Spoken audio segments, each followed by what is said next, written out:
नमस्कार.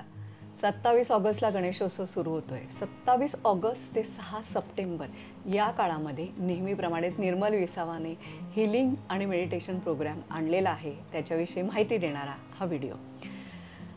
त्वं मूलाधार स्थितोसी नित्यम असं आपण गणपतीला अथर्व शीर्षामध्ये म्हणतो. म्हणजे तू माझ्या मूलाधारामध्ये नेहमीच आहेस, तुझं अस्तित्व तिथे आहे.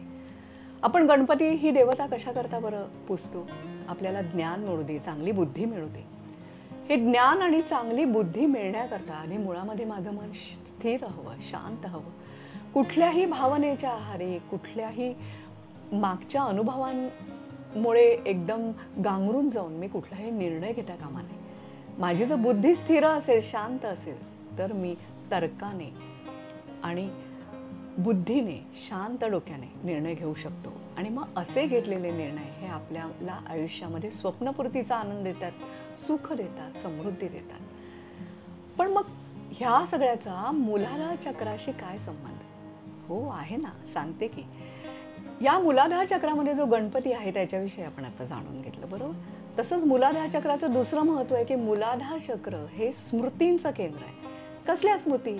तर आजपर्यंत जे जे काही वेगवेगळे अनुभव मला आले, त्या अनुभवांतून जात असताना ज्या ज्या काही भावना माझ्या मनात निर्माण झाल्या आहेत, त्यांच्या स्मृती, आठवणी. या स्मृती, भावनांच्या वेगवेगळ्या स्मृती, यातल्या आपण सगळ्याच व्यक्त करतो असं नाही, तर बऱ्याचशा स्मृती ह्या आपल्या मनातच राहतात.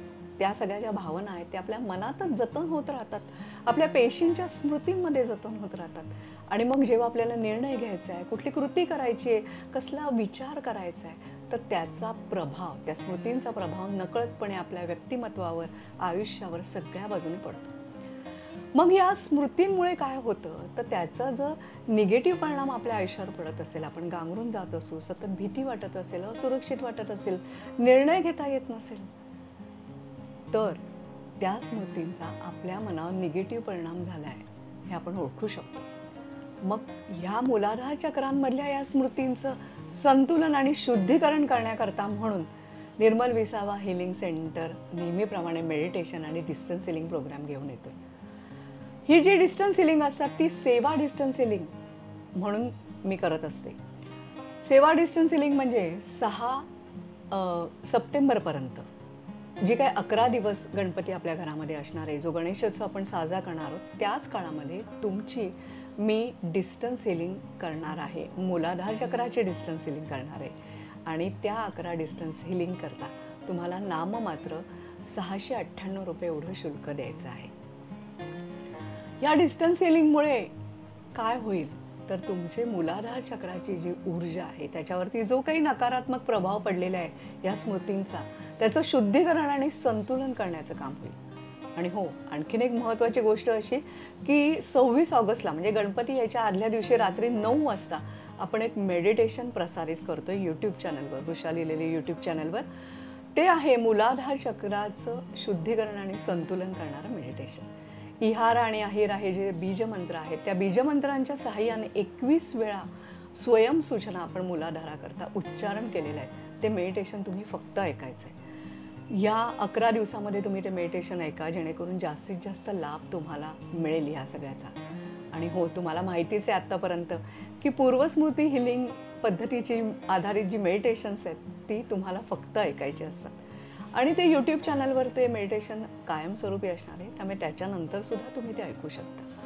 हे ऐकल्यानंतर तुम्हाला फायदा असा होणार आहे की तुमचं मन शांत होईल, स्थिर होईल. अनेक अशा नको असलेल्या भावनिक ऊर्जा जी आहे, जी आपल्याला नकळतपणे त्रास देते आहे, ती निघून जाईल.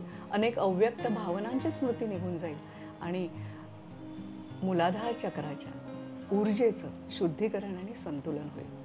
तर जर तुम्हाला सेवा डिस्टन्स हीलिंग करता जर नाव नोंदवायचं असेल तर खाली नंबर दिलेला आहे, त्याच्यावरती तुम्ही संपर्क करा आणि तुमचं नाव आजच नोंदवा. कारण 27 ऑगस्ट ते 6 सप्टेंबर असा 11 दिवसांचा हा प्रोग्रॅम असणार आहे डिस्टन्स हीलिंगचा. आणि मेडिटेशन तुम्ही ते ऐकायचं आहे, जे यूट्यूबवर असणार आहे, जे तुम्ही कधीही ऐकू शकता. चला तर मग मूलाधार चक्राची ऊर्जा संतुलित करूया.